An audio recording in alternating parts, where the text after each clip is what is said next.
ఈరోజు తిరుమలలో ఓన్లీ రెండోసారి ఈ సంవత్సరానికి రెండోసారి దర్శనానికి వచ్చున్నాను. సో ఈరోజు వచ్చిన అంటే కారణాలు 2-3 ఉన్నాయి. ముఖ్యంగా ఏంటంటే ఈరోజు నారాయణ్ గౌడ్ ఈయన తిరుపతి యూనివర్సిటీ PhD, ఈయన పుట్టినరోజు అభిమాని. సో నిన్న రాత్రి ఏమో IAS ఆఫీసర్ రామారావు గారు కొడుకు పెళ్లి కింద జరిగింది, అదొకటి. అండ్ మూడోది ఏంటంటే రేపు 16వ తారీఖు కన్నడలో బేరే అన్న సినిమా ఒకటి రిలీజ్ అవుతుంది.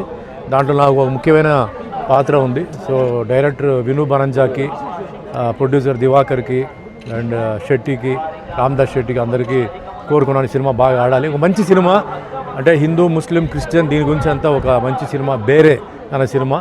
సో చాలా కష్టపడి మంగళూరు ఆ ఏరియాలో అంతా చేసే ఒక సినిమా బాగా ఆడాలి.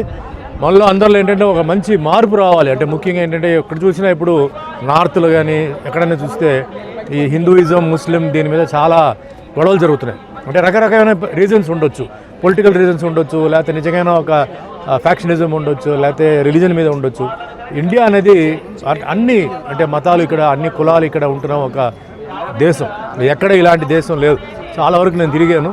ఎక్కడ అన్ని కులాలు, అన్ని మతాలు ఒకే దేశంలో ఏం కావాలంటే చేసుకోవచ్చు అంటే అది ఒక భారతదేశం. కానీ ఏంటంటే అక్కడక్కడ ఈ గొడవలు జరుగుతున్నాయి. అందుకే ఈ సినిమా వేరే అయిన సినిమాలు ఏంటంటే చాలా విషయాలు చెప్పి ఎందుకు చేస్తున్నాం మనం. ఇప్పుడు దేవుడు అనేది మన ఫైట్ చేస్తున్నాం. కానీ మీరు మొన్న కరోనా చూసినప్పుడు ఎంతోమంది చనిపోయారు. వాళ్ళు అంటే వాళ్ళ ఫెయిత్ ఉన్నప్పుడు అన్నప్పుడు ఆటోమేటిక్గా ఏదైతే జరగాలో అది ఆటోమేటిక్గా జరుగుతున్నాయి. కాబట్టి మనం బాగా ఆలోచించి అంటే ఎవరైనా కులం గురించి, మతం గురించి లేదా రిలీజన్ గురించి కంపారిజన్ కానీ క్రిటిసైజ్ చేస్తే కరెక్టే.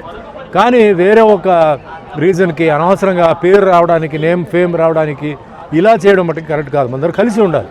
కరోనా టైంలో మన అందరూ కలిసిపోయాం. కరోనా వచ్చింది దానికోసమే. మనందరూ మనుషులు, ఈ క్యాస్ట్, కమ్యూనిటీ అన్నీ ఉండాలి. కానీ అది ఒక ప్లేస్లోనే ఉండాలి, ఇంట్లోనే ఉండాలి. బయటకు వస్తే మనం ఒకరికి హెల్ప్ చేయాలి అని కరోనా నేర్పించింది. ఇంకా కరోనా వచ్చిన తర్వాత కూడా కొందరు ఏంటంటే అది తెలుసుకోకుండా వాళ్ళు ప్రవర్తిస్తున్నారు. సో అందరూ మనశ్శాంతిగా ఉండాలి. లోక శాంతి కోసం ఈరోజు పూజ చేశాను. దేవేంద్ర గారు మాకు అన్ని ఏర్పాట్లు చేశారు. అలాగే సీతా మేడం కూడా చాలా చేశారు. సో సార్కి ముందు ధన్యవాదాలు చెప్తున్నాను. చాలా హ్యాపీగా, చాలా స్మూత్గా జరిగింది. అలాగే మాకు అభిమాని నారాయణ్ గౌడ్ తిరుపతి యూనివర్సిటీ ఎప్పుడు మనతో పాటు ఉంటారు. ఆయన పుట్టినరోజు ఈరోజు. సో అభిమానంతో ఈరోజు పుట్టినరోజు జరుపుకోవడం నాకు చాలా ఆనందం. అభిమానం అనేది దొరకడం అనేది చాలా పెద్ద గిఫ్ట్.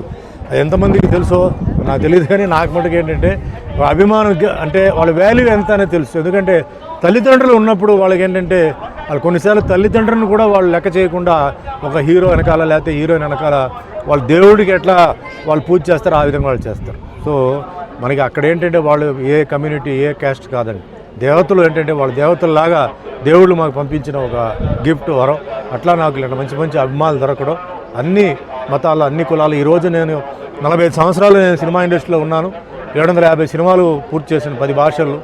ఒక ఇమేజ్ వచ్చింది. ఈ ఇమేజ్ నాకు ఇచ్చింది, క్రియేట్ చేసింది ఎవరంటే అభిమానులు, నిర్మాత, దర్శకులు. సో అందరికీ దేవుడి ముందు నేను పాదాభివందనాలు చేస్తున్నాను. ఇంకా షూటింగ్స్ అనేవి జరుగుతున్నాయి. మెయిన్ లీడ్గా చెంగప్ప అనే ఒక సినిమా తెలుగులో జరుగుతుంది.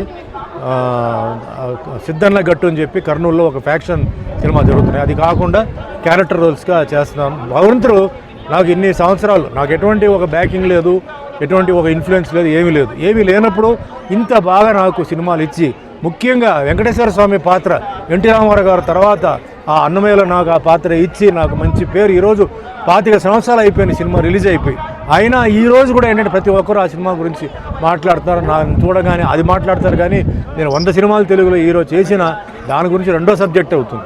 అట్లా ఒక గిఫ్ట్ నాకు వెంకటేశ్వర స్వామి ఇచ్చారు. ఈ జీవితంలో అంతకన్నా నాకు ప్రసాదం ఇంకా వేరే ఏం లేదు. నేను చాలా లక్కీ, చాలా హ్యాపీగా ఫీల్. ఒక మిరకల్ నాకు జరిగింది. ఎక్కడో పుట్టి ఎక్కడో పెరిగి దేవుడు ఏంటంటే అప్పుడు నాకు వెంకటేశ్వర స్వామి నిజంగా నాకు అంత భక్తి లేదు. నేను పెద్ద కేర్ చేసేవాడిని, ఏదో గుడికి రావడం, నమస్కారం పెట్టడం తప్ప. కానీ దేవుడికి నా మీద ఇంత ప్రేమ ఉందనేది ఈ సినిమా అన్నమయ్య చేసిన తర్వాత దేవుడికి నా మీద ఇంత ప్రేమ ఉంది, దేవుడికి నా మీద అంత ఇష్టం ఉంది. అందుకే నాకు ఈ క్యారెక్టర్ చేయమని చెప్పి దేవుడు ఇచ్చారని అప్పుడు నేను రియలైజ్ చేసి ఆ రోజు నుంచి వెంకటేశ్వర స్వామి ఏది జరిగినా, మంచి చెడు ఏది మాట్లాడినా, ఏది జరిగినా, ఏం చేసినా అది దేవుడికే, దేవుడు చేసిందే, దేవుడు నాకు ఇచ్చిందే అని తీసుకుంటాను తప్ప నేను అటు ఓవర్గా హ్యాపీ ఫీల్ అవ్వట్లేదు, ఓవర్గా బాధపడట్లేదు. ఎందుకంటే మనిషిన తర్వాత అప్ అండ్ డౌన్ చాలా ఉంటాయి, అన్నీ తట్టుకోవాలి, అన్నీ మనం చూసుకోవాలి. ఇంత మనకి ఇచ్చారు భగవంతుడు, మన కాళ్ళు చేతులు కళ్ళు అన్నీ ఇచ్చారు, అంతవరకు మనం సంతోషంగా ఉండాలి. సో అందరికీ, నా అభిమానులందరికీ, నా నిర్మాత దర్శకులు వాళ్ళందరికీ, నా అభిమానులందరికీ మరోసారి ఈ భగవంతుడు వెంకటేశ్వర స్వామి వాళ్ళందరూ వాళ్ళని మంచి ఆయుష్, మంచి ఆరోగ్యం, మంచి ఐశ్వర్య వాళ్ళకి ఇచ్చి, మంచి వాళ్ళకి ఫైనాన్స్ విషయం కానీ లేకపోతే ఏ ఇబ్బంది ఉన్నా అది తొలగించి వాళ్ళు మంచి ప్రశాంతంగా హ్యాపీగా ఉండాలని మనస్ఫూర్తిగా కోరుకుంటున్నాను. 2024 ఏపీ నుంచి కానీ తెలంగాణ నుంచి కానీ ఏ పార్టీ నుంచి మీరు పాల్గొంటారు? నేను ఇప్పుడు ప్రెసెంట్గా ఏం ఆలోచించలేదండి పాలిటిక్స్లో, అంటే నేషనల్ పాలిటిక్సా సెంట్రల్ పాలిటిక్స్. ఇప్పుడు ప్రెసెంట్ అయితే మట్టుకి నేను తెలంగాణ మన కేసీఆర్ గారికి బీఆర్ఎస్ పార్టీకి సపోర్ట్. అంటే టీఆర్ఎస్ పార్టీ ఇప్పుడు బీఆర్ఎస్ పార్టీ అయింది, బీఆర్ఎస్ పార్టీ రేపు ఐఆర్ఎస్ పార్టీ అయినా కూడా నేను ఇంటర్నేషనల్ రాష్ట్రీయ సమితి అయినా నేను సపోర్ట్ చేస్తాను. కేసీఆర్ గారు నాకు అంత అభిమానం ఉంది, ఆయన ఏం చేయమంటే నేను చేస్తాను. వేరే పొలిటికల్గా వేరే సీరియస్గా లేదు. ప్రజెంట్ షూటింగ్స్ అనేవి చాలా బాగా జరుగుతున్నాయి, బిజీగా ఉంది. కర్నూలులో కూడా షూటింగ్ జరిగింది, అక్కడి నుంచే వచ్చాను.